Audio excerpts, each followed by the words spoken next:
കലാപങ്ങളും കാലുഷ്യങ്ങളും നീതിത്തുലാസുകൾ നിർവഹിക്കപ്പെടുന്ന കാര്യത്തിൽ പരാജയപ്പെട്ടു പോകുന്ന ഒരു കാലത്ത്, ആ കാലം ഏതെന്ന് ചോദിച്ചാൽ നൂറ്റാണ്ടുകളോളം ഒരു സമൂഹത്തിന് നെറ്റിത്തടം പോയി പടച്ചവന്റെ സ്മരണകളിൽ സുജൂദ് ചെയ്തിരുന്ന ഒരു വലിയ മസ്ജിദിന്റെ താടികക്കുടങ്ങളെ തകർത്ത് തരിപ്പണമാക്കി തക്ബീറുകളാൽ മുഖരിതമായ ആരാധനാലയത്തിന്റെ മകുടങ്ങളെ തകർത്ത് തരിപ്പണമാക്കി അതിന്റെ താഴ്ഭാഗത്ത് വേറൊന്നിനു വേണ്ടി, വേറൊരു ദൈവത്തിനു വേണ്ടി ആരാധനാലയങ്ങൾ ഉയരുന്ന ഒരു കാലത്ത് ആരാധനാലയങ്ങൾ നിർമ്മിക്കപ്പെടേണ്ടത് അടിച്ചമർത്തപ്പെടുന്നവന്റെ കണ്ണുനീരുകളുടെ താടയല്ല എന്ന് ഓർമ്മിപ്പിക്കപ്പെടാൻ, ആരാധനാലയങ്ങൾക്ക് അതിൻ്റെതായ പവിത്രതയുണ്ട് എന്ന് ഓർമ്മപ്പെടുത്താൻ, ആരാധനാലയങ്ങളിൽ ദൈവത്തെ അന്വേഷിച്ചാണ് പോകുന്നതെങ്കിൽ നീതി നിഷേധിക്കപ്പെട്ടവന്റെ കണ്ണുനീരാൽ പടുത്തുയർത്തപ്പെട്ട ഒരു ആരാധനാലയത്തിൽ ദൈവത്തിന്റെ സാമീപ്യമില്ലെന്ന് ലോകത്തോട് പറഞ്ഞു കൊടുത്ത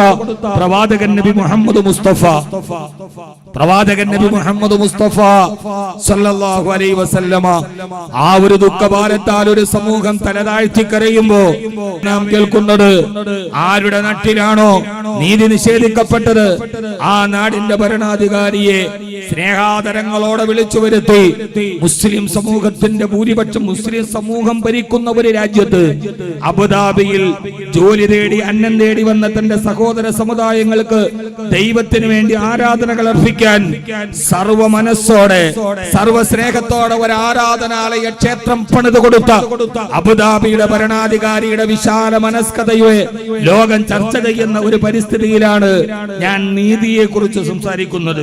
നീതി നിഷേധിക്കപ്പെട്ട കാലത്ത്, ഒരിടത്തും നീതിയില്ല എന്ന് പുലമ്പുന്ന കാലത്ത് ബൈത്തുൽ മുഖദ്ദസിന്റെ ഹബീബായ നബി തങ്ങളുടെ ഖുദ്സിന്റെ മോചനത്തിനു വേണ്ടി അമേരിക്കയുടെ ജാരസന്താനമായ ഇസ്രയേലിന്റെ വിമാനവേദ പീരങ്കികളുടെ മുമ്പിൽ ഇടനെഞ്ചിലേക്ക് വെടിയുണ്ടകളേറ്റ് പിടഞ്ഞു വീഴുന്ന പ്രിയപ്പെട്ട മക്കളെയും നെഞ്ചോട് ചേർത്തുകൊണ്ട് ഖുദ്സിന്റെ മുറ്റത്തുകൂടി നടന്നു പോകുമ്പോ പാഞ്ഞു വരുന്ന കാർപ്പറ്റ് ബോംബുകളേറ്റ് ചിതറിത്തെറിച്ചു പോകുന്ന പ്രിയപ്പെട്ട പിഞ്ചുമക്കളെ നെഞ്ചോട് ചേർന്ന് അപകടത്തിൽ കൈകാലുകൾ നഷ്ടപ്പെട്ട 5 വയസ്സുകാരനെ ഓപ്പറേഷൻ ചെയ്യാൻ അൽഷിഫ ഹോസ്പിറ്റലിൽ എത്തിച്ചു നിർത്തിയിട്ട് വർഷങ്ങളായി മാസങ്ങളായി വെള്ളമില്ല, വൈദ്യുതിയില്ല, ആഹാരമില്ലാതെ നിലവിളിക്കുന്ന കണ്ണും മുറിവേറ്റിട്ട് ശരീരത്തിലൂടെ ഒടുകുന്ന രക്തച്ചാലുകളെ കൂട്ടിപ്പിടിച്ച് നിലവിളിക്കുന്ന ഒരു പാവപ്പെട്ട പിഞ്ചു പൈതലിന്റെ ഓപ്പറേഷൻ ചെയ്യാൻ ഐസിയിൽ കറണ്ട് ഇല്ലാത്തത് കൊണ്ട് ബാറ്ററിയിട്ട ടോർച്ച് തെളിച്ചു വെച്ചിട്ടത് പല്ലുകൊണ്ട് കടിച്ചു പിടിച്ചു ഫലസ്തീനിലെ 5 വയസ്സുകാരന് ഓപ്പറേഷൻ നടത്തുന്ന ഫലസ്തീനിലെ ഡോക്ടർമാരടക്കം ഐസിയു യൂണിറ്റുകളില് ഈ പറയുന്ന ശ്വാസം നിഷേധിക്കപ്പെടുന്ന പാവപ്പെട്ട പിഞ്ചുകുട്ടികൾ മരിച്ചിട്ട് തണുത്തുറഞ്ഞു കിടക്കുന്ന പൊന്നുമക്കളുടെ മയ്യത്തെടുത്തു വെക്കാൻ സ്ഥലമില്ലാതെ ഐസ്ക്രീം കൊണ്ടുപോകുന്ന ലോറികളുടെ കണ്ടെയ്നറുകളിൽ പൊന്നുമക്കളുടെ മയ്യത്തുകൾ സൂക്ഷിച്ച ഫലസ്തീനിലെ പാവങ്ങൾ ഹേഗിലെ അന്താരാഷ്ട്ര കോടതിയിൽ പറയുകയാണ്, ദക്ഷിണാഫ്രിക്ക എന്ന് പറയുന്ന വർണ്ണവിവേചനത്തിന്റെ പേരിൽ ലോക സമൂഹം അകറ്റി നിർത്തിയ ഈ ശരീരത്തിന് നിറം നൽകുന്ന മെലനിൻ എന്ന രാസവസ്തു കുറഞ്ഞതിന്റെ പേര് കാലിൽ കിടക്കുന്ന ബൂട്സിനേക്കാൾ കറുത്ത മനസ്സുള്ള വെള്ളക്കാരന്റെ വെടിയുണ്ടകളേറ്റ് പിടഞ്ഞു വീണ നിറത്തിന്റെ പേരിൽ നിന്നും ഫുട്ബോൾ കളങ്ങളിൽ ആക്ഷേപിക്കപ്പെടുന്ന ദക്ഷിണാഫ്രിക്കയുടെ ചുണക്കുട്ടന്മാരായ അഡ്വക്കേറ്റുകളാണ് ഫലസ്തീനിലെ കുഞ്ഞുങ്ങൾക്ക് വേണ്ടി ഹേഗിലെ അന്താരാഷ്ട്ര കോടതിയിൽ വാദിച്ചത്. അവരെ പറയുന്നു, ഫലസ്തീനികൾക്ക് നീതി നിഷേധിക്കപ്പെട്ടു. ആ ഫലസ്തീനികളോട് നിങ്ങൾ കാണിക്കുന്നത് അനീതിയാണ്. അന്താരാഷ്ട്ര കോടതികളിലെ നീതി നിഷേധത്തിന് വേണ്ടിയുള്ള സമരം നടക്കുമ്പോ നമ്മുടെ ജനാധിപത്യ രാഷ്ട്രത്തിന്റെ നെറുകയിൽ ഒരു ന്യൂനപക്ഷ സമൂഹം നിങ്ങൾക്ക് നീതി നിഷേധിക്കപ്പെട്ടു എന്നവര് അവകാശപ്പെടുമ്പോ തീർന്നില്ല സഹോദര. ആഗോളതലത്തിലും ദേശീയ തലത്തിലും എന്ന് മാത്രമല്ല, ഇടുക്കി ജില്ലയിലെ വണ്ടിപ്പെരിയാറിലെ തക്കാളിപ്പെട്ടിയുടെ പല കൊണ്ടടിച്ച ഒരു കൊച്ചുകുള്ളിൽ നിന്ന് ഒരു പാവപ്പെട്ട അമ്മ ഇപ്പോഴും കരയുന്നുണ്ട്. അവർക്ക് നീതി നിഷേധിക്കപ്പെട്ടു അത്രേ. അവരോട് ആരോ അനീതി കാണിച്ചു അത്രേ. 6 വയസ്സുള്ള പൊന്നുമോളെ പട്ടാപ്പകരെ കടന്നു വന്ന് മാനഭംഗം ചെയ്തെന്ന് മാത്രമല്ല, തന്റെ പ്രിയപ്പെട്ട 6 വയസ്സുകാരി പെണ്ണിനെ മാനഭംഗം ചെയ്തിട്ട് ജനലിൽ കെട്ടിത്തൂക്കിയ നരാധമന സെഷൻസ് കോടതിയുടെ ജഡ്ജി പ്രോസിക്യൂഷന്റെ തെളിവുകൾ അപര്യാപ്തമാണെന്ന് പറഞ്ഞു വെറുതെ വിടുമ്പോ വണ്ടിപ്പെരിയാറിലെ കോടതി മുറിയിലെ തലതെല്ലിക്കരഞ്ഞ ഒരു വണ്ടിപ്പെരിയാറിലെ പാവപ്പെട്ട പേറ്റുമോ പറഞ്ഞ അമ്മയുണ്ട്. എവിടെ എന്റെ മക്കൾക്ക് നീതി? എവിടെ എന്റെ മക്കൾക്ക് നീതി? എവിടെ? ജനാലക്കമ്പിയിൽ പിടഞ്ഞു വീണ എന്റെ മോൾക്ക് അനീതിയാണെന്ന് പറഞ്ഞ് പൊട്ടിക്കരയുന്ന ഒരമ്മയുടെ കാലത്ത് ഒരു ചോർന്നലിക്കുന്ന ചെറ്റപ്പുറയിൽ ഒരു കയറിന്റെ രണ്ട് ഭാഗത്ത് തൂങ്ങി നിന്ന വാളയാറിലെ പെൺകുട്ടികളുടെ അമ്മ എല്ലായിടത്തും അനീതിയെ കുറിച്ച് ചോദ്യം ചെയ്യപ്പെടുമ്പോ നീതി തുലാസുകൾ സ്വാധീനത്തിന് വഴങ്ങുന്ന കാലത്ത് എല്ലാ നീതിയുടെ വെളിച്ചവും നഷ്ടപ്പെട്ടു പോകുന്ന കാലത്ത് നിങ്ങൾ വെള്ളിയാഴ്ച മിമ്പറിൽ പറയണേ, ഇന്നല്ലാഹ യഅ്മുറു ബിൽ അദ്ലി വൽ ഇഹ്സാൻ. അല്ലാഹു നിങ്ങളോട് നീതിക്ക് വേണ്ടി നിലനിൽക്കാൻ പറയുകയാണ്. സഹോദരങ്ങളെ, എന്തിനാണ് നീതി തുലാസ്? ലോകാവസാനത്തിന്റെ അടയാളമായി നമ്മൾ പ്രതീക്ഷിക്കുന്ന ഇമാം മഹ്ദി അലൈഹിസ്സലാത്തു വസ്സലാമിന്റെ വരവെന്തിനു വേണ്ടിയാണ്? സമയമില്ലാത്തത് കൊണ്ട് ഞാൻ അതിലേക്ക് കടക്കുന്നില്ല. അത് ദജ്ജാലിനെ കൊല്ലാനല്ല, ഈസാ നബിയെ സ്വാഗതം ചെയ്യാനല്ല. ഈ ബഹുമാനപ്പെട്ട ഇമാം മഹ്ദി വരുന്നത്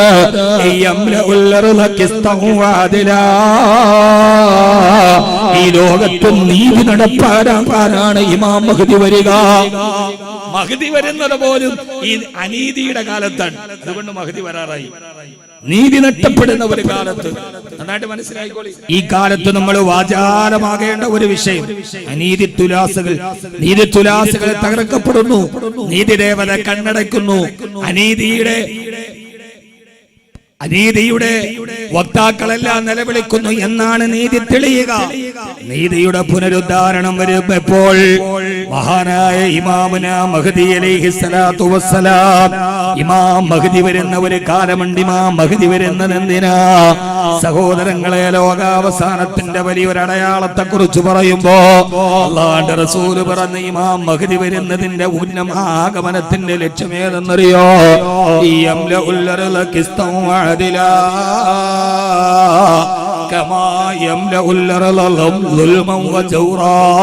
എപ്പോഴാണോ ഈ ഭൂമി അന്ധകാരത്തിലും അനീതിയിലും മുങ്ങിത്തുടിക്കുക, എല്ലായിടത്തും അനീതി നിഷേധിക്കപ്പെടുന്ന ഒരു ഇരുട്ട് പരടുന്ന കാലത്താണ് നീതി തുലാസിനെ പുനഃസ്ഥാപിക്കാൻ ഇമാം മഹ്ദി വരിക. അല്ലാഹു ഇമാം മഹ്ദിയെ കാണാൻ അല്ലാഹു തൗഫീഖ് നൽകട്ടെ. ആമീൻ. മനുഷ്യന്മാരെ ചിലപ്പോ കാണാൻ പറ്റിയാലോ? ചിലപ്പോ കാണാൻ പറ്റിയാലോ? വരുന്ന കുറെ അടയാളങ്ങളൊക്കെ അല്ലാണ്ട് റസൂല് പറയാനുണ്ട്. പക്ഷെ ഇപ്പൊ അത് പറയാനുള്ള സമയമില്ല. എന്താണ് നീതി? ഈ നീതി തുലാസ് നഷ്ടപ്പെട്ടു പോയാൽ ഈ ലോകത്തിന്റെ നിലനിൽപ്പ് തന്നെ നീതിയിലാണ്. അനീതികൾ ആവർത്തിക്കപ്പെട്ടാൽ, നീതി തുലാസ് നഷ്ടപ്പെട്ടു പോയാൽ എന്താണ് നീതി എന്ന് ലോകത്തോട് വിശുദ്ധമായ ഖുർആൻ പറയുന്നുണ്ട്. എല്ലാ വെള്ളിയാഴ്ചയും നീതിയെ കുറിച്ച് നിന്റെ സമൂഹത്തോട് ഓർമ്മപ്പെടുത്തി കൊടുക്കണം എന്ന ഒരു ദൗത്യം അല്ലാഹു ഏൽപ്പിച്ചത് നമ്മളെ. 1,24,000 പരം വരുന്ന പ്രവാചകന്മാരെ പ്രബോധനത്തിന് വേണ്ടി ലോകത്തോട് പറഞ്ഞു വിട്ടപ്പോ അവര് വന്ന കാലം അന്ധകാര നിബിഡമാണ്. അനീതി കൊടികുത്ത കാലമാണ്. ന്യൂനപക്ഷത്തെ അടിച്ചമർത്തപ്പെട്ട കാലമാണ്. പാവപ്പെട്ടവന്റെ കഴുത്തറുത്ത കാലമാണ്. സ്ത്രീകളുടെ മാനം തകർക്കപ്പെട്ട കാലമാണ്. അനാഥകൾക്ക് സനാഥത്വമില്ലാത്ത കാലമാണ്. അവർ വന്നുപോയ എല്ലാ പ്രവാചകന്മാരും വന്നത് ഇരുട്ടിന്റെ കാലത്തേക്കാണെന്നിരിക്കെ അല്ലാഹു സുബ്ഹാനഹു വ തആല പറയുകയാണ്, ഇരുട്ടുകൊണ്ട് നിറഞ്ഞ ഈ ലോകത്തെ നന്മയുടെ വെളിച്ചത്തിലേക്ക് ആനയിക്കാമെന്ന പ്രവാചകന്മാരുടെ കയ്യിൽ ഞാൻ കൊടുത്തുവിട്ടത് നാപ്പാം ബോംബുകളല്ല, കാർപ്പറ്റ് ബോംബുകളല്ല, ആയുധങ്ങളല്ല, വടിവാളുകളല്ല, പിടികളിലല്ല, യുദ്ധത്തിന്റെ കാഹളത്തിലല്ല, ഇരുളുമാറ്റിയിട്ട് വെളിച്ചം കൊണ്ടുവരാൻ നിയോഗിക്കപ്പെട്ട പ്രവാചകന്മാർക്ക് ഞാൻ കൊടുത്തുവിട്ട അവരുടെ ജീവിതത്തിലെ ഏറ്റവും വലിയ ആയുധമേതെന്നറിയുമോ? ആ പ്രവാചകന്മാരുടെ കയ്യിൽ ഞാൻ വേദഗ്രന്ഥങ്ങളെയും ഏടുകളെയും കൊടുത്തുവിട്ടിട്ടുണ്ട്. മഹാനായ മൂസാ നബിയുടെ കയ്യിൽ കൊടുത്തത് തൗറാത്ത് മാത്രമല്ല, ഈസാ നബിയുടെ കയ്യിൽ ഞാൻ ജനത്തിനോട് പറയാൻ കൊടുത്തത് ഇഞ്ചീൽ മാത്രമല്ല, ദാവൂദ് നബിയുടെ കയ്യിൽ സബൂർ മാത്രമായിരുന്നില്ല. ഹബീബായ നബി മുഹമ്മദ് മുസ്തഫ സ്വല്ലല്ലാഹു അലൈഹി വസല്ലമയുടെ കയ്യിൽ വിശുദ്ധമായ ഖുർആൻ മാത്രമായിരുന്നില്ല. അവരുടെ വലത്തെ കയ്യിൽ സബൂറും ദാവൂദും തൗറാത്തും ഇഞ്ചീലും നൂറുകണക്കിന് ഏടുകളും ഉണ്ടെന്നിരിക്കെ അവരുടെ ഇടത്തെ കയ്യിൽ ഞാൻ കൊടുത്തുവിട്ടത് ഏതെന്നറിയോ? ഈ ലോകത്തിന് വെളിച്ചം നൽകാൻ പ്രവാചകന്മാരുടെ ഇടത്തെ കയ്യിൽ അവർ ഉയർത്തിപ്പിടിച്ചത്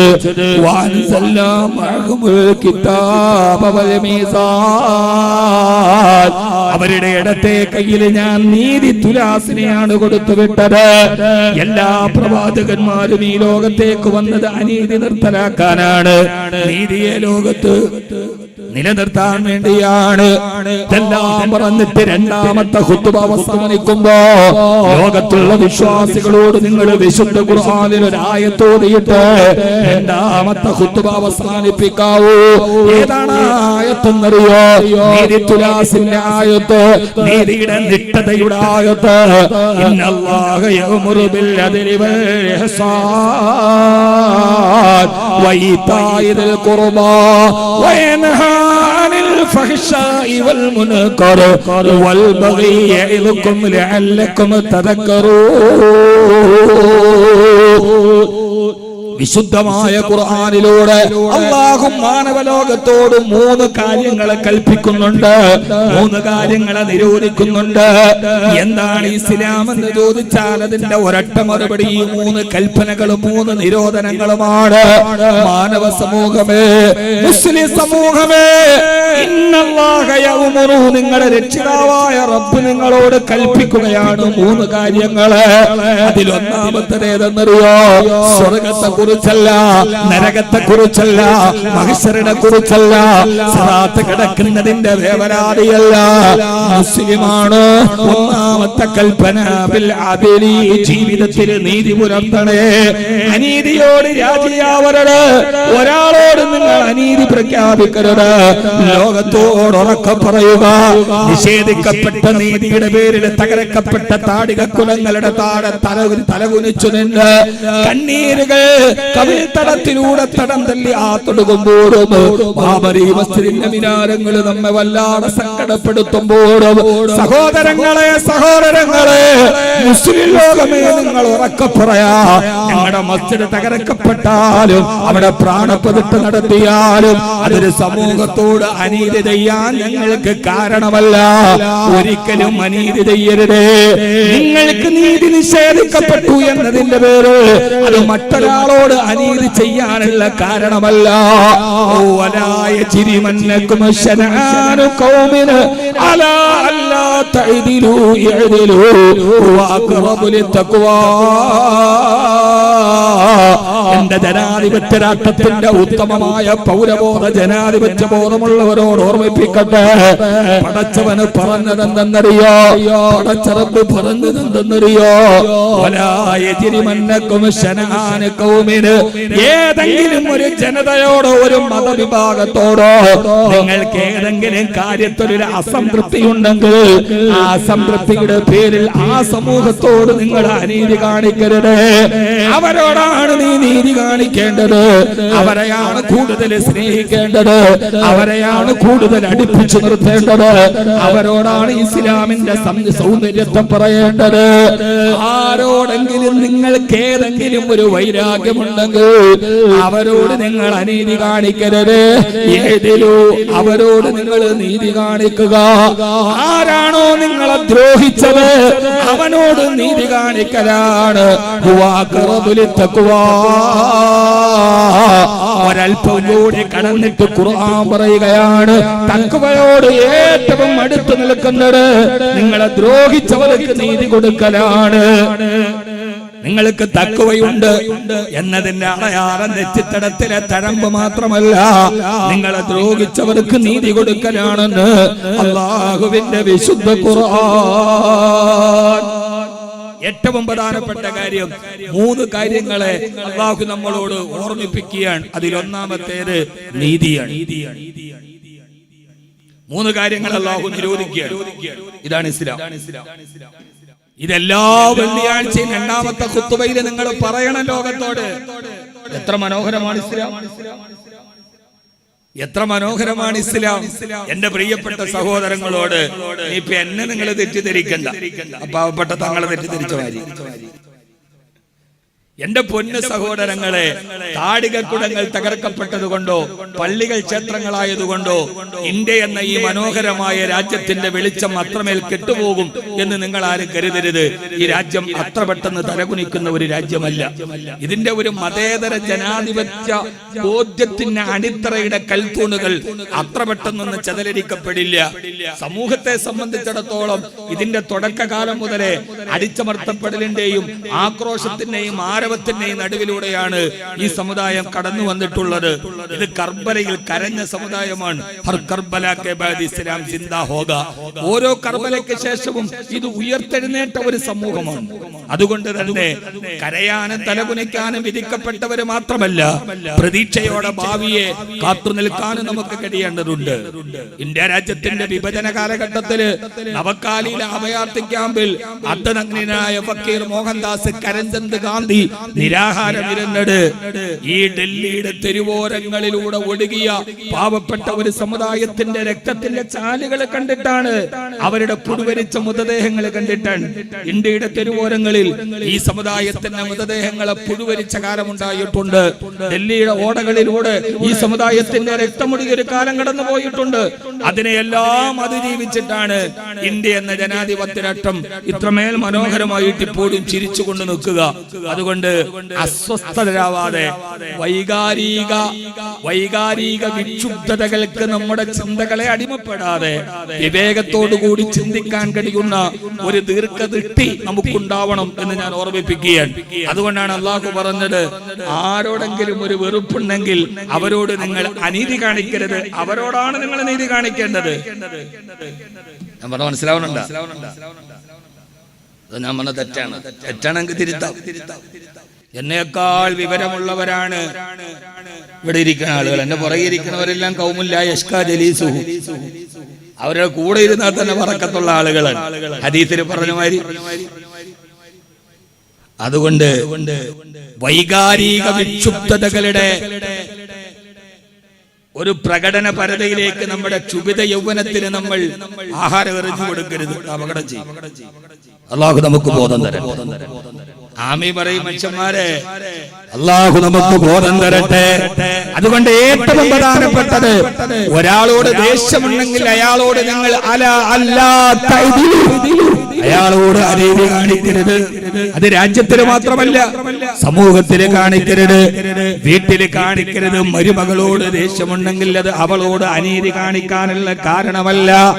ഭർത്താവിന്റെ മാതാവിനോട് ദേഷ്യമുണ്ടെങ്കിൽ അവരോട് നിങ്ങൾ അവകാശങ്ങളെ നിഷേധിക്കരുത്. നിങ്ങളുടെ കുടുംബങ്ങളിൽ സഹോദരങ്ങളോട് സ്വത്ത് തർക്കത്തിന് ദേഷ്യമുണ്ടെങ്കിൽ അത് അവനോട് അനീതി കാണിക്കാനുള്ള കാരണമല്ലെന്ന് വ്യക്തിഗത ജീവിതം മുതൽ അന്താരാഷ്ട്ര തലങ്ങൾ വരെ അല്ലാഹുവിന്റെ വിശുദ്ധമായ ഖുർആൻ പറയുന്നത് നീതിയെ കുറിച്ചാണ്. അല്ലാഹു നമ്മളെ നീതിമാന്മാരാക്കട്ടെ. ആമീൻ പറയും മനുഷ്യന്മാരെ, അല്ലാഹു നമ്മളെ നീതിമാന്മാരാക്കട്ടെ. ഒരു മനുഷ്യന്റെ ഏറ്റവും വലിയ പേഴ്സണാലിറ്റി നീതി എന്നതാണ്. അതുകൊണ്ടാണ് അർശിന്റെ തണൽ കൊടുക്കുന്ന ആളുകളെ കുറിച്ച് പറഞ്ഞപ്പോ ഒന്നാമത്തെ ആൾ തഹജ്ജുദ് ആളല്ല. അർശിന്റെ തണല് കൊടുക്കുന്ന 7 വിഭാഗത്തെ മഹിസ്സറയുടെ കൊടുംചൂടിൽ അർശിന്റെ തണല് കൊടുക്കുന്ന ആദ്യത്തെ ആളെ എണ്ണിയപ്പോ അല്ലാഹുവിന്റെ റസൂൽ പറഞ്ഞത്, മസ്ജിദുൻ നബവിയിൽ സ്ഥിരമായി തഹജ്ജുദ് നിസ്കരിക്കുന്നവനെന്നല്ല, വർഷം മുഴുവനും നോമ്പ് പിടിക്കുന്നവനല്ല, ലക്ഷങ്ങൾ സദഖ ചെയ്യുന്നവനല്ല, നാളെ പരലോകത്തിന്റെ പാരവശ്യതയിൽ പഠിച്ചവന്റെ പാരിതോഷികം പോലെ അവന്റെ മഹാസിംഹാസനത്തിന്റെ തണല് ലഭിക്കുന്ന പ്രഥമ വിഭാഗമാരാ ഇമാമുൻ ആദിലുൻ, നീതിമാനായ ഭരണാധികാരി. ഇമാമുൻ ലഹു അദിലുൻ വമൻ ഫീ ഇബാദത്തു സാബിതു ഖാലില്ലാഹി ലാ ബിലാലി. നീതി നിർവഹിക്കുന്ന ഒരു ഭരണാധികാരി അവൻ രാഷ്ട്രത്തിന്റെ പ്രധാനമന്ത്രിയാകണമെന്നില്ല, രാജ്യത്തിന്റെ ഗവർണറാകണമെന്നില്ല. ഒരു പഞ്ചായത്ത് തെരഞ്ഞെടുപ്പിൽ മത്സരിച്ചിട്ട് ഒരു വാർഡിന്റെ കൗൺസിലറായ ഒരു വാർഡ് മെമ്പർ അവന്റെ വാർഡിലുള്ള മുഴുവൻ ആളുകളോടും അനീതി കാണിക്കാതെ നീതിയോട് പെരുമാറിയാൽ പഞ്ചായത്തിന്റെ സഹായധനങ്ങൾ, പഞ്ചായത്തിന്റെ ആനുകൂല്യങ്ങൾ, വാർഡ് മെമ്പർ എന്ന രീതിയിൽ ചെയ്യേണ്ട കാര്യങ്ങൾ, രാഷ്ട്രീയ പക്ഷപാതിത്വമില്ലാതെ ഒരു വാർഡ് മെമ്പർ നീതി പ്രവർത്തിച്ചാൽ അവൻ അല്ലാഹുവിനെ അനുസരിക്കുന്നവനാണെങ്കിൽ നാളെ പരലോകത്തവൻ നിൽക്കുന്നത് അർശിന്റെ തണലിലാണെന്ന് പറഞ്ഞ മതമാണ് ഇസ്ലാം. അതുകൊണ്ട് സഹോദരങ്ങളെ, നീതിയാണ് വലുത്. അല്ലാഹു നമുക്ക് നീതി തരട്ടെ. വെള്ളിയാഴ്ച മിമ്പറിൽ ഇന്നല്ലാഹു യഅ്മുറു ബിൽ അദ്ലി വൽ ഇഹ്സാൻ എന്ന് നമ്മൾ എല്ലാ വെള്ളിയാഴ്ചയും കേൾക്കും. അതിന്റെ അർത്ഥം എന്താ? നമുക്ക് അർത്ഥം വല്ലതും അറിയാവോ? പള്ളിക്കരകത്തി ഇന്നല്ലാഹു യഅ്മുറു ബിൽ അദ്ലി വൽ ഇഹ്സാൻ ഓതിയാൽ നമ്മുടെ ഇതുവരെ മനസ്സിലാക്കി എന്താണെന്നറിയോ? അതേവരെ സയ്യിദ് ദുഖാനി കാജാബീഡിയും വലിച്ച് ഹൗദിന്റെ കരയിൽ നിന്ന് ആളുകൾക്ക് സെക്കമ്പൽ അടിച്ചു നിസ്കാരം തുടങ്ങി എന്നുള്ള ഒരേ ഒരു അറിയിപ്പാണ് ഇന്നല്ലാഹു യഅ്മുറു ബിൽ അദ്ലി വൽ ഇഹ്സാൻ. അല്ലേ? ഓടിവാടാ നിസ്കാരം തുടങ്ങാറായി. ഓട്ടക്കാരവിടെ ഓടിവാടാ നിസ്കാരം തുടങ്ങാറായി. ലോകത്തിലെ ഇസ്ലാം ഏതോ എന്ന് ചോദിച്ചാൽ അത് ഒരൊറ്റ ആയത്തിന്റെ ഉള്ളിലുണ്ട്. 3 കാര്യങ്ങൾ അല്ലാഹു ഞങ്ങളോട് കൽപ്പിക്കുകയാണ്. അതിലേറ്റവും പ്രധാനപ്പെട്ടത് അതിൽ നീതി ചെയ്യുക. രാജ്യത്തില് മാത്രമല്ല, വ്യക്തികൾ മാത്രമല്ല, കൂടപ്പിറപ്പുകൾ മാത്രമല്ല. മക്കളോട് അനീതി ചെയ്യരുത്, ഭാര്യയോട് അനീതി ചെയ്യരുത്, ഭർത്താവിനോട് അനീതി ചെയ്യരുത്, സമൂഹത്തോട് അനീതി ചെയ്യരുത്. എന്തെങ്കിലും ഒരു പ്രശ്നമുണ്ട് എന്ന് കരുതി അർഹതപ്പെട്ടത് നിഷേധിക്കാനുള്ള കാരണം അതല്ല. എന്റെ വാപ്പാന്റെ സ്വത്ത് ഞാൻ എന്റെ ഇളയ സഹോദരന് കൊടുക്കൂല. എന്തേ കാര്യം? അവൻ വാപ്പ മരിക്കുന്ന സമയത്ത് അവൻ കാണാൻ വന്നില്ല. അതിന് കാരണമില്ല, അവന്റെ അർഹതപ്പെട്ടത് കൊടുക്കാതിരിക്കാനുള്ള കാരണമല്ല. ആണോ? അത് അവനും അല്ലാഹുവും തമ്മിൽ തീർക്കേണ്ടതാണ്. ലോകത്തിലെ നീതിയുടെ പര്യായമാണ് ഉമർ റളിയല്ലാഹു അൻഹു. അനീതി കാണിച്ചു എന്ന് പറഞ്ഞ ഉമർ റളിയല്ലാഹു തആലാവിനെ പിന്നെ ദേഷ്യം വരുന്നു. ആ മനുഷ്യന് അനീതി എന്ന് കേൾക്കുന്നത് ഇഷ്ടമായിരുന്നില്ല. സഹോദരങ്ങളെ, ഈ നീതിയുടെ ഏറ്റവും വലിയ പുനരുദ്ധാരത്തിനു വേണ്ടി 3 കാര്യങ്ങളാണ് അല്ലാഹു നമ്മളോട് കൽപ്പിക്കുന്നതിൽ. ഒന്നാമത്തേത് ഇന്നല്ലാഹ യഅ്മുറു ബിൽ അദ്ലി വൽ ഇഹ്സാൻ വഇതാഇ ദിൽ ഖുർബാ. 3 കാര്യങ്ങളെ അല്ലാഹു നമ്മളോട് കൽപ്പിക്കുകയാണ്, 3 കാര്യങ്ങളെ നിരോധിക്കുകയാണ്. അതിൽ സാധ്യമായതെല്ലാം പറഞ്ഞ് നമുക്ക് അവസാനിക്കാം. അതിൽ ഒന്നാമത്തേതാണ് നിങ്ങൾ അനീതി കാണിക്കരുത്. എന്റെ പ്രിയപ്പെട്ട സഹോദരാ, ആ നീതിയുടെ നിർവഹണത്തിന് വേണ്ടി, ആ നീതി തുലാസിന്റെ നിർവഹണത്തിന് വേണ്ടിയാണ് ആദരവായ പ്രവാചകൻ നബി മുഹമ്മദ് മുസ്തഫ സല്ലല്ലാഹു അലൈഹി വസല്ലം ഈ ലോകത്തേക്ക് വന്നത്. നിങ്ങൾക്ക് ചിന്തിക്കാൻ കഴിയുമോ എന്ന് എനിക്കറിയില്ല. ആദരവായ പ്രവാചകൻ നബി മുഹമ്മദ് മുസ്തഫ സല്ലല്ലാഹു അലൈഹി വസല്ലമയുടെ പ്രിയപ്പെട്ട അനുയായി സയ്യിദുനാ ഉമർ ഇബ്നുൽ ഖത്താബ് റളിയല്ലാഹു അൻഹു മദീന നഗരത്തിൽ ഒരു പാതിരാത്രിയിൽ നടന്നു പോകുമ്പോ, ആ പാതിരാത്രിയിൽ നടന്നു പോകുന്ന സമയത്ത് അഭയാർത്ഥിയായി വന്ന ഒരു കുടിൽ നിന്നൊരു കൊച്ചിന്റെ കരച്ചിൽ കേൾക്കവേ ദേശപ്രചന്നനായ ഉമർ റളിയല്ലാഹു തആല അൻഹു പറയുന്നുണ്ട്, ഉമ്മാ ഉസ്കുതി സബിയതകി, നിങ്ങളുടെ കുഞ്ഞിനോട് കരച്ചിലൊന്ന് നിർത്താൻ പറ. മദീന നഗരം മുഴുവനും ഉറക്കത്തിൽ കിടക്കുമ്പോ പൊന്നുമോൻ എന്തിനാണ് കരയുന്നതെന്ന് അഭയാർത്ഥിയായിട്ട് ഇവിടെ നിന്നോ വന്ന ഒരമ്മയോട് ചോദിക്കുമ്പോ ആ ഉമ്മ പറയുന്നുണ്ട്, സഹോദര, എന്റെ കുഞ്ഞു മുലപ്പാലിന് വേണ്ടി കരയുകയാണ്. എത്രമേൽ മനോഹരമാണ് നീതിയുടെ നിർവഹണമെന്ന് പഠിപ്പിച്ചു തരാൻ കടന്നു വന്ന മഹാനായ ഉമർ ഇബ്നുൽ ഖത്താബ് റളിയല്ലാഹു അൻഹു എന്തേ കുഞ്ഞിന് മുലപ്പാൽ കൊടുക്കാത്തത്?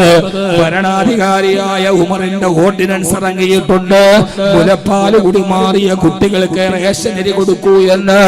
മുലപ്പാൽ കുടിക്കുന്ന കുട്ടികൾക്ക് റേഷൻ നൽകുകയില്ല. സഹോദരങ്ങളെ, വലിയ ഒരു ക്ഷാമകാലം വന്നപ്പോ, ക്ഷാമകാലത്ത് തന്റെ രാജ്യത്തിന്റെ ക്ഷേമത്തിന് വേണ്ടി ഭരണാധികാരി പുറപ്പെടുവിച്ച ഒരു ഓർഡിനൻസ് ആണത്. അതുകൊണ്ട് ഞാൻ എന്റെ കുഞ്ഞിന്റെ മുലകുടി നിർത്താൻ ശ്രമിക്കുമ്പോ അവൻ കരയുന്നതാണെന്ന് പറയവേ, ആ സമയത്ത് മഹാനായ ഉമർ റളിയല്ലാഹു തആല അൻഹു എന്നാൽ കുഞ്ഞിന് നിങ്ങൾ ഭക്ഷണം കൊടുക്കൂ എന്ന് പറയവേ, എന്റെ തലയിലിരിക്കുന്ന ഗോതമ്പിന്റെ ചാക്കെടുത്ത് താഴെ വെച്ച് പാതിരാത്രിയുടെ നിശബ്ദതയിൽ ആ മാവ് കടച്ചിട്ട് ചപ്പാത്തി ചുട്ട് ഉത്തി ഇങ്ങനെ ഊതി കത്തിക്കുമ്പോ പാതിരാ സമയത്ത് തീയുടെ ചൂട് കാരണത്താൽ ഇസ്ലാമിന്റെ ഭരണാധികാരിയുടെ മുഖം ഇങ്ങനെ ചുവച്ചു തൊടുക്കുമ്പോ ആ ഉമ്മ പറയുന്നുണ്ട്, ഏ പ്രിയപ്പെട്ട മനുഷ്യ, പാതിരാ സമയത്ത് ഉറക്കം മാറ്റിവെച്ച് എന്റെ കുഞ്ഞിന്റെ കരച്ചിന്റെ കാരണം അന്വേഷിച്ച് പട്ടിണി മാറ്റാൻ എന്റെ കുടിലിൽ വന്ന് റൊട്ടി ചുട്ടു തരുന്ന ചെറുപ്പക്കാരാ, ഈ രാജ്യത്തിന്റെ ഭരണാധികാരി ഉമറിനേക്കാൾ നല്ലവൻ നീയാണല്ലോ. ആ ഉമറിന്റെ ഒരു നിയമം കൊണ്ടാണ് എന്റെ കുഞ്ഞ് കരച്ചിലടക്കാത്തതെന്ന് പറയവേ റൊട്ടി ചുട്ടുകൊണ്ടിരുന്ന അടുപ്പിൽ നിന്ന് റൊട്ടിയെടുത്ത ആ കുഞ്ഞിന്റെ കയ്യിലേക്ക് കൊടുത്ത് കവിൾ തടത്തിലൂടെ കണ്ണുനീര് തടം തെല്ലാത്തതില് വീട്ടിലേക്ക് തിരിച്ചു പോകുന്ന ഒരു ഭരണാധികാരിയെ രാവിലെ സഹാബത്ത് വരുമ്പോ അന്ന് സുബഹി നമസ്കാരത്തിന് ഇമാമത്ത് നിൽക്കുമ്പോ ഉമർ റളിയല്ലാഹു തആല വിശുദ്ധ ഖുർആൻ ഓതി സൂറത്ത് സാഫാത്ത് ആണ് ഓതുന്നത്. ഓതി മഹാനബികൾ ഈ ആയത്ത് ഓതി വഖിഫൂഹും ഇന്നഹും മസ്ഊലൂൻ മാലകും ലാ തനാസറൂ. നാളെ പരലോകത്ത് പടച്ചവന്റെ മുമ്പിലെത്തുമ്പോ, രാജാതിരാജനായ അല്ലാഹുവിന്റെ മുമ്പിലെത്തുമ്പോ അതിന്റെ മുമ്പിലൂടെ നടന്നു പോകവേ അല്ലാഹു ലോകത്തുള്ള മനുഷ്യരോട് പറയും വഖിഫൂൻ, ആ പോകുന്നവനെ പിടിച്ചു നിർത്ത്, അവനോട് അവിടെ നിൽക്കാൻ പറ, അവന്റെ ഹിസാബ് തീർന്നിട്ടില്ല, അവന്റെ വിചാരണ അവസാനിച്ചിട്ടില്ല. ഇന്നഹും മസ്ഊലൂൻ, ചില ചോദ്യങ്ങൾ അവരോട് ചോദിക്കാനുണ്ട്. ആ ആയത്തോതിയപ്പോ ബോധം കെട്ട് മുസല്ലയിലേക്ക് വീണു രാജ്യത്തിന്റെ ഭരണാധികാരി ഉമർ റളിയല്ലാഹു അൻഹു. നിസ്കാരം കഴിഞ്ഞ ആളുകളെ താങ്ങി പിടിച്ചെഴുന്നേൽപ്പിക്കുമ്പോ, ഉമറേ എന്തിനാണ് നിങ്ങൾ ഇങ്ങനെ പേടിച്ച് കരയുന്നതെന്ന് ചോദിക്കവേ സഹാബത്തിന്റെ മടിയിൽ തലവെച്ച് കിടന്നിട്ട്, സഹാബത്തെ നിങ്ങൾക്കറിയുമോ നാളെ അല്ലാഹുവിന്റെ പരലോകത്ത് തന്നെ ഉമർ സ്വർഗത്തിലേക്ക് നടന്നു പോകുമ്പോ നിൽക്കടാ ഉമറേ, ഉമറിനെ പിടിച്ചു നിർത്ത്, ഇന്നഹും മസ്ഊലൂൻ, ചില ചോദ്യത്തിന് ഉത്തരം പറഞ്ഞിട്ട് ഉമറിനോട് പോയാൽ മതിയെന്ന് ഏകനായ റബ്ബ് പറയുമ്പോ ഞാൻ എങ്ങനെയാണ് മുമ്പോട്ട് പോവുക? ഉമറേ, അതിനെന്ത് നിങ്ങൾക്ക് സ്വർഗം വാഗ്ദാനം ചെയ്ത സഹാബിയല്ലേ? അല്ല അല്ല, ഇന്നലെ രാത്രിയിൽ ഉമറിന്റെ ഒരു ഓർഡിനൻസിന്റെ പേരിൽ ഒരു പാവപ്പെട്ട കുഞ്ഞു ഉമ്മാന്റെ മടിത്തട്ടിലിരുന്ന് കരഞ്ഞിട്ടുണ്ട് എന്ന് പറഞ്ഞിട്ട് ഉമർ റളിയല്ലാഹു തആല അവരുടെ മടിയിൽ കിടന്നിട്ട് ചോദിക്കുകയാണ്, കം ഖതല ഉമറു മിൻ ഔലാദിൽ മദീന, കം ഖതല ഉമറു മിൻ ഔലാദിൽ മദീന. ഈ മദീനയിലെ എത്ര കുഞ്ഞുങ്ങളെയാണ് ഈ ഉമർ കൊന്നുകളഞ്ഞത്? റേഷൻ കിട്ടില്ലെന്നറിഞ്ഞിട്ട് എത്ര ഉമ്മമാര് കുഞ്ഞുങ്ങളെ കൊന്നുകളഞ്ഞിട്ടുണ്ട്. അല്ലാഹുവേ, അവരോട് കാണിച്ച അനീതിയുടെ പേരിൽ ഞാൻ എങ്ങനെ രക്ഷപ്പെടുമെന്ന് ചോദിച്ചു മദീനത്തെ പള്ളിയുടെ മിഹ്റാബിന്റെ മുമ്പിൽ പൊട്ടിക്കരയുന്നുണ്ട്. വ്യക്തിത്വത്തിന്റെ ധവള പ്രകാശം കൊണ്ട് ലോകചരിത്രത്തെ വിസ്മയിപ്പിച്ച നീതിയുടെ പര്യായമായ സയ്യിദുനാ ഉമർ ഇബ്നുൽ ഖത്താബ് റളിയല്ലാഹു അൻഹു. ഭരണാധികാരികൾക്ക് നീതി നഷ്ടപ്പെടുമ്പോ ഭരണാധികാരികളെ ഓർമ്മിപ്പിക്കുകയാണ് മദീനയുടെ നീതി എന്ന രണ്ടക്ഷരത്തെ തന്റെ ജീവിതത്തോട് ചേർത്ത് വെച്ച ഉമർ റളിയല്ലാഹു അൻഹു. തീർന്നില്ല. വെള്ളിയാഴ്ച മദീനത്തെ പള്ളിയുടെ മിമ്പറിൽ ഖുത്ബ ഓതുമ്പോ കൊച്ചുകുട്ടിയെ പോലെ വാവിട്ട് നിലവിളിക്കുന്നുണ്ട് ഉമർ റളിയല്ലാഹു അൻഹു. എന്നും നിലവിളിയും കരച്ചിരുന്നെ. ആ മനുഷ്യന്റെ ജീവിതം വല്ലാത്തൊരു ജീവിതമാണ്. അധാർമികതയുടെയും മതപതനത്തിന്റെയും അശ്ലീലത്തിന്റെയും അനാചാരത്തിന്റെയും അസുരതയുടെയും മേച്ചിൽപ്പുറങ്ങളിൽ നടന്ന് ഖുർആന്റെ വെളിച്ചം വാങ്ങിച്ച് ഹബീബിന്റെ ചാരത്തെത്തി പിന്നെ നന്മകളുടെ സുഹൃതത്തിലൂടെ കടന്നുപോയ ഉമർ റളിയല്ലാഹു അൻഹു. അത് വല്ലാത്തൊരു മനുഷ്യനാണ്. മദീന നഗരത്തിന്റെ പാതിരാത്രിയില് ഏതോ ഒരു അഭയാർത്ഥി പെണ്ണിന് കൊടുക്കാനുള്ള റൊട്ടിയുടെ ഈ മാവ് ചുമന്നുകൊണ്ട് നടന്നു പോകുമ്പോ ഉമർ റളിയല്ലാഹു അൻഹുവിന്റെ കാലുകൾ വേച്ചു പോകുന്നുണ്ട്. കൂടെ നടക്കുന്ന അബ്ദുറഹ്മാൻ ഇബ്നു ഔഫ് റളിയല്ലാഹു അൻഹു പറഞ്ഞു, അമീറുൽ മുഅ്മിനീൻ, എത്ര ദിവസമായി ഉറങ്ങിയിട്ട് എല്ലാ രാത്രിയിലും ഈ പാവങ്ങളെ സഹായിക്കലാണല്ലോ, നിങ്ങൾ ഉറങ്ങാതെ കാലുകൾ വേച്ചു പോകുന്നല്ലോ. ആ ഗോതമ്പിന്റെ ചാക്കെടുത്തിട്ട് എന്റെ തലയിലേക്ക് വെച്ച് ഒരല്പനേരം ഞാനത് ചുമക്കാമെന്ന് പറയവേ തിരിഞ്ഞു നിന്നിട്ട് അബ്ദുറഹ്മാൻ ഇബ്നു ഔഫ്, ഇപ്പഴെന്റെ കാലുകൾ വെച്ചപ്പോ നീ എന്റെ ഭാരം നീ ഏറ്റെടുക്കുമോ? എന്നാൽ ഒരു കാര്യം ചോദിക്കട്ടെ, അന്തലാ തഹ്മിലു ഔസാരി യൗമൽ ഖിയാമ, അന്തലാ തഹ്മിലു ഔസാരി യൗമൽ ഖിയാമ. നാളെ പരലോക നാളില് എന്റെ പാപത്തിന്റെ ചുമട് അല്ലാഹു എന്റെ തലയിലെടുത്ത് വെച്ചാൽ ആ സമയത്ത് ഇബ്നു ഔഫേ ഒരല്പനേരം അത് ഏറ്റുവാങ്ങി വെക്കാൻ നീ ഉണ്ടാകുമോ? ഇല്ല ഉമറേ, എന്നാ മാറി നിൽക്ക് എന്ന് പറഞ്ഞ് ലോകത്തെ വിസ്മയിപ്പിച്ച മനുഷ്യനാണ് ഉമർ റളിയല്ലാഹു അൻഹു. അതുകൊണ്ടാണ് അബൂലൂലയുടെ കുത്തേറ്റ് കുടൽമാല വെളിയിലോട്ട് ചാടി ഉമർ റളിയല്ലാഹു അൻഹു വഫാത്തായപ്പോ വെള്ളത്തുണിയിൽ പൊതിഞ്ഞിട്ട് അല്ലാഹുവിന്റെ റസൂലിന്റെ ചാരത്തേക്ക് ഉമർ റളിയല്ലാഹു അൻഹുവിനെ ഖബറടക്കാൻ വേണ്ടി കൊണ്ടുപോകുന്ന സന്ദർഭത്തില് സഹാബത്ത് വിളിച്ചു പറഞ്ഞത്, മദീനക്കാര് വിളിച്ചു പറഞ്ഞത്, ആ വെള്ളത്തുണിയിൽ പൊതിഞ്ഞു കൊണ്ടുപോകുന്നത് ഉമറിനെയല്ല. കുഫിനത്ത് സഅദത്തുൽ ഇസ്ലാമി ബി അക്ഫാനി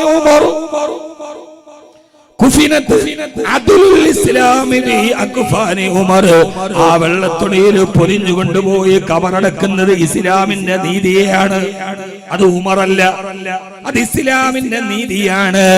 ആരോടാണിത് പറയുന്നത്? സമയമില്ല സഹോദരാ. വെള്ളിയാഴ്ച മിമ്പറിൽ കരയുന്നു എന്റെ ഉമറേ. ആരോ വന്നിട്ട് പറഞ്ഞു, എന്റെ രാജ്യത്തിന്റെ അതിർത്തി പ്രദേശമായ ഇറാഖിലെ ദിജ്ല നദിയിൽ വെള്ളപ്പൊക്കമുണ്ടായിട്ട് ആ വെള്ളം കയറിയിട്ട് കരയിലെ മണ്ണിടിഞ്ഞു പോയെന്ന്. അതിനുമർ എന്തിനാണ് കരയുന്നതെന്ന് ചോദിക്കവേ, എന്റെ അധികാര പരിധിയിൽപ്പെട്ട യൂഫ്രട്ടീസിന്റെ ദിജ്ല നദിയിലെ വെള്ളം വന്നിടിച്ച് ആ ദിജ്ലയിലെ മണ്ണിടിഞ്ഞു പോവുകയും അതിലൂടെ നടന്നു പോകുന്ന ഒരാട്ടിൻകുട്ടി എങ്ങാനും കാലുവഴുതിയിട്ട് ദിജ്ല നദിയിൽ വീണ് ആ ആട്ടിൻകുട്ടി എങ്ങാനും ചത്തുപോയാൽ നാളെ പരലോകത്ത് ചെല്ലുമ്പോ അല്ലാഹു എന്നോട് ചോദിക്കുമല്ലോ, ഉമറേ നീ ഭരിക്കുന്ന രാജ്യത്തില് വെള്ളപ്പൊക്കമുണ്ടായിട്ടൊരു നദിയുടെ മണ്ണിടിഞ്ഞു പോയിട്ട് എന്തുകൊണ്ട് കല്ല് കെട്ടിയിട്ടത് ശരിയാക്കിയില്ല എന്ന് അല്ലാഹു എന്നോട് ചോദിച്ചാൽ എന്റെ ജനതയോട് കാണിച്ച അനീതിയുടെ പേരിൽ ഉമർ എന്താണ് ചെയ്യുക? സഹോദരങ്ങളെ, റോഡിലെ കുടിയിൽ വീണിട്ട് മനുഷ്യൻ മരിച്ചു പോകുന്ന ഒരു കാലത്താണ് ഞാനിത് പറയണത്. വെള്ളം കയറിയിട്ട് ഞാനൊരു രാഷ്ട്രീയം പറയുകയല്ല. ഏതാണെങ്കിലും എവിടെയാണെങ്കിലും നടന്നു പോകുന്ന റോഡിൽ വീണിട്ടും മനുഷ്യൻ മരിച്ചു പോകുന്ന ഒരു കാലത്ത് നിങ്ങൾക്ക് ചിന്തിക്കാൻ കഴിയുമോ? കേരള കർണാടക അതിർത്തി പ്രദേശം പങ്കിടുന്ന കാസർഗോഡ് ജില്ലയിലെ തലപ്പാടിയുടെ ചെക്ക് പോസ്റ്റിന്റെ മറുഭാഗത്തുള്ള ഒരു കാടിന്റെ ഭാഗത്തൊരു അരുവിയുടെ ഭാഗത്ത് മണ്ണിടിഞ്ഞിട്ടതിലൂടെ നടന്നു പോയ ആട്ടുകുട്ടി തോട്ടിൽ വീണ് ചത്തുപോയപ്പോ തിരുവനന്തപുരത്ത് നിയമസഭാ മന്ദിരത്തിന്റെ കസേരയിൽ ഇരുന്നിട്ട് മുഖ്യമന്ത്രി മുഖം പൊക്കി പൊട്ടിക്കരയാ. ചിന്തിച്ചു കാസർഗോഡ് തലപ്പാടിയിൽ ആട്ടുംകുട്ടി ചത്തതിന് തിരുവനന്തപുരത്ത് നിയമസഭാ മന്ദിരത്തിൽ ഒരു ഭരണാധികാരി കരയാ. അങ്ങനെ കരയുന്ന ഭരണാധികാരിയെ സൃഷ്ടിക്കണമെങ്കിൽ മിമ്പറുകളുടെ പ്രഖ്യാപനം വേണം. ഇന്നല്ലാഹ യഅ്മുറു ബിൽ അദ്ൽ, അല്ലാഹു നിങ്ങളോട് നീതി നടപ്പാക്കാനാണ് നിങ്ങളെ അല്ലാഹു ലോകത്തേക്ക് അയച്ചത്. മുസ്ലിം അനീതി കാണിക്കേണ്ടവനല്ല, ആരോടും ഒരാളോടും. ഇപ്പൊ ഭരണാധികാരികളെ ഒത്തിരി പറഞ്ഞാൽ പിന്നെ അത് രാഷ്ട്രീയമാണ്. ഞാൻ അതിനകത്ത് കിടക്കണില്ല. മഹാനായ ഉയൈന റളിയല്ലാഹു തആല അൻഹു മദീനയിലെ ഏറ്റവും വലിയ പ്രബലനായ സഹാബിയാണ്, ഉന്നത കുലജാതനാണ്. ഉയൈന റളിയല്ലാഹു തആല അൻഹു ഹിർറത്ത് ബിൻ ഹുസൈൻ റളിയല്ലാഹു അൻഹുവിനോട് പറഞ്ഞു, എനിക്ക് ഉമറിനെ ഒന്ന് പരിചയപ്പെട്ടൊന്ന് കാണണമെന്ന് ആഗ്രഹമുണ്ട്. നീ ഉമർ റളിയല്ലാഹു അൻഹുവിന്റെ അടുത്ത ആളല്ലേ, എനിക്കൊരു അപ്പോയിന്റ്മെന്റ് വാങ്ങിച്ചു തരണം. ഹിർറത്ത് ബിൻ ഹുസൈൻ റളിയല്ലാഹു അൻഹു ഉമർ റളിയല്ലാഹു, വളരെ രസകരമാണ് ഇത് കേൾക്കാൻ. നമ്മളെ പോലെയുള്ള മനുഷ്യന്മാര് തന്നെയായിരുന്നു അവർ. പക്ഷെ അവർക്ക് അല്ലാഹുവിനെ പേടിയുണ്ടായിരുന്നു, ഹബീബിനെ അവർക്ക് ഇഷ്ടമുണ്ടായിരുന്നു. നമുക്ക് ഇത് രണ്ടില്ലാത്താണ് നമ്മുടെ പ്രശ്നം. അങ്ങനെ ചുരുക്കി പറയാം, ഖിർറത്ത് ബിൻ ഹുസൈൻ റളിയല്ലാഹു അൻഹു ഉയൈന റളിയല്ലാഹു അൻഹുവിനെ നിങ്ങളുമായിട്ടൊരു മീറ്റിംഗ് കിട്ടണമെന്നൊരു ആഗ്രഹമുണ്ട്. ഉയൈന റളിയല്ലാഹു അൻഹു നമ്മുടെ നാട്ടിലെ ഏറ്റവും വലിയ ഉന്നത കുലജാതനും അല്പം ഇച്ചിരി എന്താ പറയാ ഉമർ റളിയല്ലാഹു അൻഹുവിന് കട്ടയ്ക്ക് പിടിച്ചു വെക്കണ ഒരല്പ ശുജായിയത്തും ഒരു ഇച്ചിരി നെഞ്ചുവിരിവും ഒട്ടും വിട്ടുകൊടുക്കാത്ത ആളാണ് ഉയൈന റളിയല്ലാഹു അൻഹു. അങ്ങനെ ഉമർ റളിയല്ലാഹു അൻഹു സമയം കൊടുത്തു. ഉമർ റളിയല്ലാഹു തആല അൻഹുവിന്റെ വീട്ടിൽ വന്നു. ഉയൈന റളിയല്ലാഹു തആല അൻഹു അവിടെ കണ്ട കസേരയിലോട്ട് ഇരുന്നു. ഉമർ റളിയല്ലാഹു തആല അൻഹു വന്നിരുന്നു. ഇരുന്നിട്ട് ഉയൈന റളിയല്ലാഹു തആല അൻഹു ഉമർ റളിയല്ലാഹു തആല അൻഹുവിനോട് ചോദിച്ചു, ഞാൻ ആരാന്ന് നിങ്ങൾക്ക് മനസ്സിലായോ? നമ്മളൊരു ഒരു എന്താ പറയാ ഒരു ഇച്ചിരി ഒരു വെയിറ്റ് ഇട്ടിട്ട് ചോദിക്കുമല്ലോ, ഞാൻ ആരാന്ന് നിങ്ങൾക്ക് മനസ്സിലായോ? ഉമർ റളിയല്ലാഹു തആല അൻഹു പറഞ്ഞു, നീ ആരായാലും എനിക്കെന്താ, എനിക്ക് അറിഞ്ഞൂടാ. ഉമർ താൻ ആളെ നന്നായിട്ട് അറിയാം. ഉയൈന റളിയല്ലാഹു അൻഹു ആണെന്നറിയാം, എപ്പോഴും കാണുന്ന ആളുകളാണ്, ഇന്ന ഗോത്രക്കാരനാണെന്നറിയാം. പക്ഷെ ചോദ്യം ഉമറിന് ഇഷ്ടപ്പെട്ടില്ല. ഞാൻ ആരാന്ന് മനസ്സിലായ? ആ ചോദ്യത്തിൽ ഒരു ചെറിയൊരു അഹങ്കാരമുണ്ട്. ഉമർ താൻ പറഞ്ഞു, എനിക്ക് നിങ്ങൾ തീരെ അറിഞ്ഞൂടാ, നിങ്ങളാരാ? അങ്ങോട്ടും ഇങ്ങോട്ടും ഒരു ഉമർ താൻ വിട്ടുകൊടുക്കുന്ന ആളാണ്. ഉമർ താൻ അതിനേക്കാളും വലിയ ആളാണ്. ഉമർ താൻ വെച്ചാൽ എനിക്ക് നിങ്ങൾ അറിഞ്ഞൂടാ.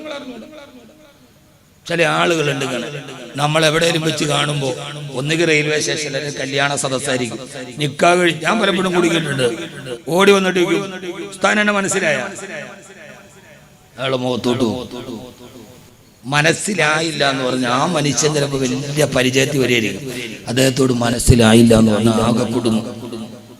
അപ്പൊ നമ്മൾ എന്ത് ചെയ്യുന്നറിയോ? ഒന്ന് ചിരിക്കും. മനസ്സിലായില്ല, ഉസ്താദ് ഒന്ന് മുഖത്തോട്ട് സൂക്ഷിച്ചു നോക്കിക്കേ, എന്നെ മനസ്സിലായോ? ആകെ കൊടുങ്ങല പൊന്നു മനുഷ്യന്മാരെ ഇങ്ങനെ ഉപദ്രവിക്കരുത്. നമ്മൾ അദ്ദേഹത്തോട് എനിക്ക് ഇതിനെ അറിയില്ല എന്ന് പറഞ്ഞാൽ അദ്ദേഹം ചിലപ്പോൾ നമ്മളോട് വലിയ അടുപ്പുള്ള ആളായിരിക്കും. ഒത്തിരി പേരെ കാണുന്നതുകൊണ്ട് ചിലപ്പോൾ എന്ത് ചെയ്യും മനസ്സിലാവില്ല. ബാക്കി യാത്ര എന്റെ കൂടെ 2 വർഷം ഉണ്ടായിരുന്ന എന്റെ സുഹൃത്തിനെ 20 വർഷത്തിന് ശേഷം ഞാൻ മിനിങ്ങാന്ന് കണ്ട്, എനിക്ക് പെട്ടെന്ന് മനസ്സിലായില്ല. എന്റെ നാട്ടിലെ കല്യാണത്തിന് സലാം പറഞ്ഞു, കുറെ നേരമൊക്കെ എന്റെ അടുക്കൽ നിന്ന് അവരോട് വർത്താനമൊക്കെ പറഞ്ഞു. ഞാൻ ഭക്ഷണം കഴിക്കാൻ വേണ്ടി പോയിട്ട് കഴിച്ചിട്ട് വരുമ്പോ ആ സുഹൃത്ത് എനിക്ക് മനസ്സിലായില്ല. 20 വർഷം കഴിഞ്ഞാണ് ആ സുഹൃത്ത് ഭക്ഷണം കഴിച്ചിട്ട് എന്റെ മുഖത്ത് ഇങ്ങനെ നടന്നു വരിക. കുറെ ആളുകളുണ്ട്, എന്റെ മുഖത്ത് നോക്കിയിട്ട് അയാൾ ഇങ്ങനെ കാണിച്ചു, ഇടത്തെ കൈ കൊണ്ട്. ആ ഇടത്തെ കൈ കൊണ്ട് ചോദിച്ചപ്പോഴാണ് എനിക്ക് മനസ്സിലായത്, എടാ നീ ഫളിലുള്ള മൗലവിയല്ലേ, ആ ഇടത്തെ കൈ ഉപയോഗിക്കും. ആ ഒരൊറ്റ കാലത്തിൽ മനസ്സിലായി. അങ്ങനെ ആരോടും ചെയ്യരുത്. നേരെ പോയിട്ട് പറഞ്ഞാൽ ഞാൻ ഇന്ന ആളാണ്, എന്റെ പേരിതാണ്, ഉസ്താദിന് ഞാൻ പണ്ട് അവിടെ വരുമ്പോൾ പ്രസിഡന്റ് ആയിരുന്നു, സെക്രട്ടറി ആണെന്ന് പറഞ്ഞ് ഒഴിവാക്കണം, നിർത്തിക്കരിച്ച് കളയരുത്. സൂക്ഷിച്ചു നോക്കിയ ആകെ ഇടങ്ങേറോ. അള്ളാഹു നമുക്ക് ബോധം തരട്ടെ. മഹാനായ ഉയൈന റളിയല്ലാഹു അൻഹു ചോദിച്ചു, ഉമറേ ഞാൻ ആരാന്ന് മനസ്സിലായോ? ഉമർ റളിയല്ലാഹു അൻഹു പറഞ്ഞു, എനിക്ക് നിന്നെ മനസ്സിലായില്ല, ഈ ആരാ? ഉമർ താനെ ചോദിച്ചു, ഈ ആരാ? മലപ്പുറംകാരി ചോദിക്കണ ആരി ഇജ്ജാരാ? മലപ്പുറത്തുകാർ അങ്ങനെ ചോദിക്കുക,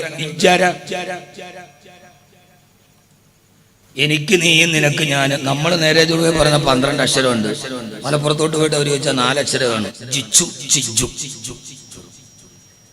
ഓരോ ഭാഷ വ്യത്യാസമുണ്ട്. പെരുമ്പാവൂരോട് വന്ന എവിടാറുന്നു നോക്കണാറും ഒരു സായിദയായ എപ്പോഴും കൂടെ കൊണ്ട് നടക്കുന്ന ആളുകളാണ് ഈ പെരുമ്പാവൂർ ആലുവയുള്ളത്. നോക്കണാറും അവിടെ പോകാറുണ്ട്. ഒരു സായിദയായ റാവുണ്ടാവും. ഉയൈന റളിയല്ലാഹു അൻഹുവിനോട് ഉമർ റളിയല്ലാഹു അൻഹു ചോദിച്ചു, നീ ആരാ? ഉയൈന റളിയല്ലാഹു അൻഹുവിന് ഉമറിന്റെ ചോദ്യം ഇഷ്ടപ്പെട്ടില്ല. ആ സമയത്ത് ഉയൈന റളിയല്ലാഹു അൻഹു തക്ക മറുപടി പറഞ്ഞു, ഞാൻ ആരെന്നറിയോ? അനിൽ കരീം വബിനുൽ കരീം വബിനുൽ കരീം. ഞാൻ മാന്യനാണ്, എന്റെ വാപ്പ മാന്യനാണ്, എന്റെ വാപ്പയുടെ വാപ്പ മാന്യനാണ്. ഉമറേ നിനക്കറിയോ? രണ്ടുപേരും വിട്ടുകൊടുത്തില്ല. ഉമർ റളിയല്ലാഹു തആല ഉടനെ ചോദിച്ചു, നീ ആരാണെങ്കിൽ എനിക്കെന്ന നീ അന്തൽ ഖബീസ് വബിനുൽ ഖബീസ് വബിനുൽ ഖബീസ്. നീ നിന്നനാണ്, നിന്റെ വാപ്പയും മോശമാണ്, നിന്റെ വാപ്പാന്റെ വാപ്പയും മോശമാണ്. ഉമറേ നീ എന്താ അങ്ങനെ പറയാ? പിന്നെ എങ്ങനെ പറയണം? ഉയൈന അനൽ കരീം വബിനുൽ കരീം വബിനുൽ കരീം എന്ന് പറയുന്നത് ആരെ കുറിച്ചാ? അത് മറ്റാരുമല്ല, അത് ഇബ്രാഹിം ഇബ്നു യൂസുഫ് ഇബ്നു യാക്കൂബ് അലൈഹിസ്സലാത്തു വസ്സലാം. മഹാനായ മഹാനായ ഇബ്രാഹിം നബിയെയും യാക്കൂബ് നബിയെയും യൂസുഫ് നബിയെയും കുറിച്ച് പറഞ്ഞല്ലേ, അതെങ്ങനെയാ നീയാകുന്നത്? എന്നോട് കളിക്കണ്ട. അന്തൽ ഖബീസ് വബിനുൽ ഖബീസ് വബിനുൽ ഖബീസ്, നീയും മോശമാണ്, നിന്റെ വാപ്പയും വൃത്തികെട്ടവനാണ്, നിന്റെ ഉപ്പാപ്പയും മോശക്കാരനായ ആളാ.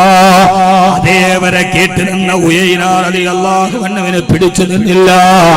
ആ സമയത്ത് ഉയൈന റളിയല്ലാഹു അൻഹു ഉമർ റളിയല്ലാഹു അൻഹുവിനോട് പറഞ്ഞു, ഉമറേ, ഞാനല്ല മോശം, എന്റെ വാപ്പയല്ല മോശം, നീ ആരെന്നറിയോ?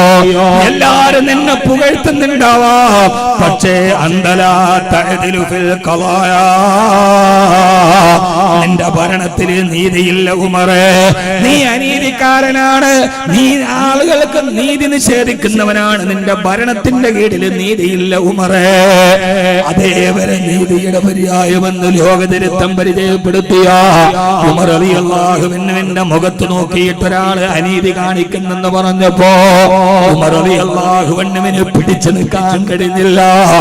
ഓടിച്ചെന്ന് തന്റെ വീടിന്റെ മതിലിൽ തൂക്കിയിട്ട വാളെടുത്തു കൊണ്ടുവന്ന് ഉയൈന റളിയല്ലാഹു അൻഹുവിന്റെ കഴുത്തിൽ ചുമാക്കി വെട്ടാൻ പോയപ്പോ ഉമർ റളിയല്ലാഹു അൻഹുവിന്റെ അവസാനത്തെ വാക്ക് അരയിൽ തൂക്കിയിട്ട വാളാണല്ലോ. നീ എന്താ പറഞ്ഞത്? ഏത് പറഞ്ഞാലും ഞാൻ സഹിക്കും, ഞാൻ അനീതിക്കാരനാണെന്ന് പറഞ്ഞാൽ സഹിക്കില്ലെന്ന് പറഞ്ഞ് തലവെട്ടാൻ പോയപ്പോ ഇത് കണ്ടുകൊണ്ടിരുന്ന ഹിർറത്ത് ബിൻ ഹുസൈൻ റളിയല്ലാഹു അൻഹു ഓടി വന്നിട്ട് ഉമർ റളിയല്ലാഹു അൻഹുവിന്റെ കയ്യിൽ പിടിച്ചിട്ട് പറഞ്ഞു, ഉമറേ, നീ എന്താ ചെയ്യാൻ പോകുന്നത്? ദേശം കൊണ്ട് ജ്വലിച്ചിട്ട് കഴുത്തു വെട്ടാമെന്ന കയ്യിലേക്ക് പിടിച്ചിട്ട്, ഉമറേ, നീ എന്താ ചെയ്യുക? ഈ മദീനയിലെ ഏറ്റവും പ്രബല കുടുംബക്കാരനായ ഉയൈനയുടെ തലവെട്ടിയാൽ മദീനയിലുണ്ടാകുന്ന പ്രശ്നങ്ങൾ എന്തൊക്കെയെന്ന് നിനക്കറിയോ? ക്ഷമിക്കൂ ഉമർ. ഉമർ റളിയല്ലാഹു അൻഹു ഹിർറത്ത് ബിൻ ഹുസൈൻ റളിയല്ലാഹു അൻഹുവിന്റെ കൈതട്ടി മാറ്റി മാറ് ഹിറ. ആ സമയത്താണ് ഹിർറത്ത് ബിൻ ഹുസൈൻ റളിയല്ലാഹു അൻഹു ഊരിപ്പിടിച്ച വാളുമായിട്ട് തലവെട്ടാൻ നിൽക്കുന്ന ഉമർ റളിയല്ലാഹു അൻഹുവിന്റെ കയ്യിൽ കടന്നു പിടിച്ചിട്ട് ഹിർറത്ത് ബിൻ ഹുസൈൻ റളിയല്ലാഹു അൻഹു ചോദിച്ചു, ഉമറേ, അമാ സമയത്തും ഖൗലല്ലാഹ്, അല്ലാഹുവിന്റെ ഖൗല് നീ കേട്ടിട്ടില്ലയോ? വിശുദ്ധ ഖുർആനിലെ ഒരു ആയത്തോതി, ഖുദിൽ അഫ്വ വഅ്മുറു ബിൽ ഉർഫി വഅരിദ് അനിൽ ജാഹിലീൻ. അല്ലാഹു പറഞ്ഞിട്ടുണ്ടോ, ദേഷ്യം വരുമ്പോ മറ്റൊരാളോട് ദേഷ്യമുണ്ടെങ്കിൽ അനീതി കാണിക്കരുത്. ഖുദിൽ അഫ്വ, ക്ഷമിക്കാൻ പഠിക്ക്. വഅ്മുറു ബിൽ ഉർഫി, നല്ല കാര്യത്തെ പറഞ്ഞു കൊടുക്കുന്നല്ലേ റബ്ബ് പറഞ്ഞത്. ഈ ആയത്തോതിയപ്പോ സഹോദരങ്ങളെ, അതേവരെ കോപം കൊണ്ട് ജ്വലിച്ചു നിന്ന ഉമർ റളിയല്ലാഹു അൻഹു കൈകൾ തളർന്നു പോയി, കയ്യിൽ നിന്ന് വാട് താഴോട്ട് വീണു. ഉയൈന റളിയല്ലാഹു അൻഹുവിന്റെ കയ്യിൽ പിടിച്ചിട്ട് പറഞ്ഞു, ഉയൈന, ഞാനാണ് നിന്നോട് അനീതി കാണിച്ചത്. നീ എന്റെ അതിഥിയായിരുന്നു, പക്ഷെ നീതിപൂർവം നിന്നോട് ഞാൻ പെരുമാറിയില്ല. ഈ ഉമറിനെ നീ പുറത്തു തരണേ എന്ന് പറഞ്ഞ് ഉയൈന റളിയല്ലാഹു അൻഹുവിന്റെ കയ്യിൽ പിടിച്ചു പൊട്ടിക്കരഞ്ഞു. മഹാനായ നീതിയുടെ പര്യായമായ സയ്യിദുനാ ഉമർ ഇബ്നുൽ ഖത്താബ് റളിയല്ലാഹു അൻഹു. അതുകൊണ്ടാണ് ചരിത്രം ഉമർ റളിയല്ലാഹു അൻഹുവിനൊരു പേര് കൊടുത്തിട്ടുണ്ട്, വഖാഫുൻ ഇൻദ കിതാബില്ലാഹ്, വഖാഫുൻ ഇൻദ കിതാബില്ലാഹ്. പടച്ചോന്റെ ഖുർആൻ എന്ത് പറഞ്ഞു? അവിടെ നിൽക്കുന്ന ആൾ. വഖാഫുൻ ഇൻദ കിതാബില്ലാഹ്, ഖുർആൻ പറഞ്ഞെടുത്ത് നിൽക്കുന്ന ആൾ. അതുകൊണ്ട് ചുരുക്കി പറയാം, ഒറ്റ കാര്യത്തിലേ എത്തിയിട്ടുള്ളൂ. ആരോടെങ്കിലും ദേഷ്യമുണ്ടെങ്കിൽ അവരോട് അനീതി കാണിക്കരുത്, ആരോടും അനീതി കാണിക്കരുത്. നീതിക്ക് വേണ്ടി നിലനിൽക്കണം. അല്ലാഹു തൗഫീഖ് നൽകട്ടെ. അല്ലാഹു തൗഫീഖ് നൽകട്ടെ. അല്ലാഹു തൗഫീഖ് നൽകട്ടെ.